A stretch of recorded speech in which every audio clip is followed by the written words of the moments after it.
샬롬, 이 시간 말씀과 동행하는 성도님들을 축복합니다. 오늘 셋째라는 제목으로 함께 말씀 나누겠습니다.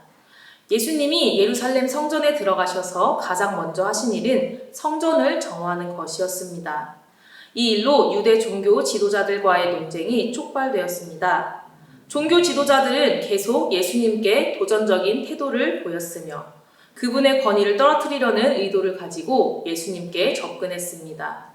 예수님은 이러한 태도를 신랄하게 비판하시고 과연 누가 하나님의 뜻에 순종하는 자인지를 설명해 주십니다. 예수님이 말씀하신 두 아들의 비유를 통해 순종하는 자와 순종하지 않는 자의 운명을 살펴보겠습니다. 오늘 본문 28절, 29절 말씀입니다. 그러나 너희 생각에는 어떠하냐? 어떤 사람에게 두 아들이 있는데 맏아들에게 가서 이르되 예, 오늘 포도원에 가서 일하라 하니 대답하여 이르되 아버지 가겠나이다 하더니 가지 아니하고. 포도원을 가진 주인에게는 두 아들이 있었습니다.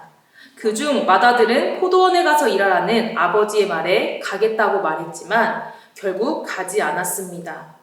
그는 약속을 어기고 불순종한 것입니다.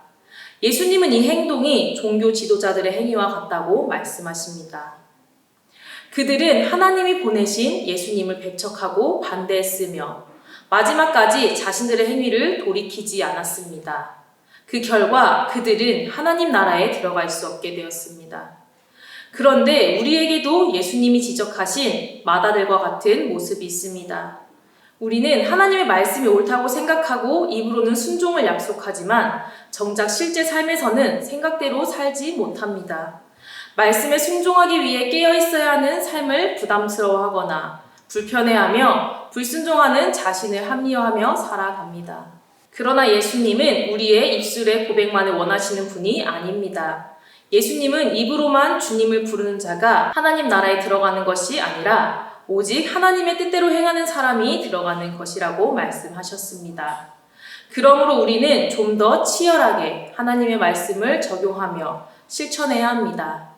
하나님을 사랑하는 마음으로 말씀대로 삽시다. 30절 말씀입니다. 둘째 아들에게 가서 또 그와 같이 말하니 대답하여 이르되 실소이다 하였다가 그 후에 뉘우치고 갔으니. 포도원 주인의 둘째 아들은 포도원에 가서 일하라는 아버지의 명령을 거부했습니다. 그러나 그 후에 마음을 바꾸어 순종을 선택했습니다. 예수님은 둘째 아들과 같은 순종을 선택한 자들에게 하나님 나라가 있다고 말씀하십니다.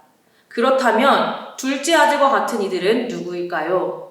그것은 바로 세리와 창녀와 같은 죄인들입니다. 31절, 32절 말씀입니다. 그 둘 중에 누가 아버지의 뜻대로 하였느냐? 이르되 둘째 아들이니이다. 예수께서 그들에게 이르시되 내가 진실로 너희에게 이르노니 세리들과 창녀들이 너희보다 먼저 하나님의 나라에 들어가리라. 유한이 의의 도로 너희에게 왔거늘 너희는 그를 믿지 아니하였으되 세리와 창녀는 믿었으며 너희는 이것을 보고도 끝내 뉘우쳐 믿지 아니하였도다.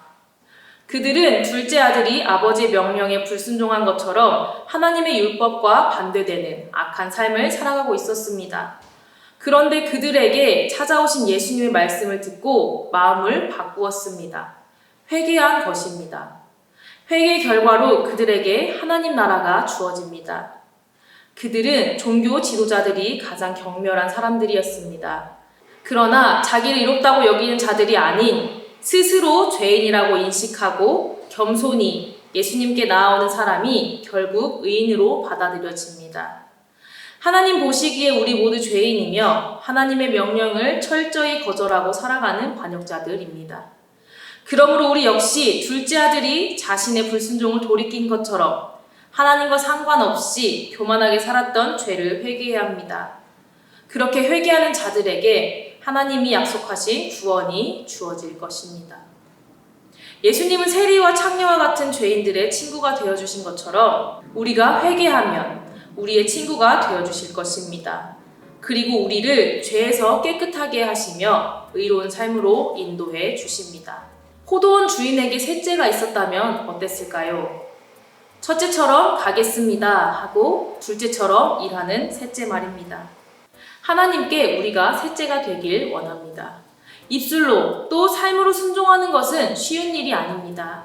그러나 예수님께서 우리와 함께 하시면 할 수 있습니다. 예수님의 도우심으로 순종이 말로만 고백되는 데서 그치는 것이 아니라 구체적인 삶의 영역에서 실천되는 저와 여러분 되길 축복합니다.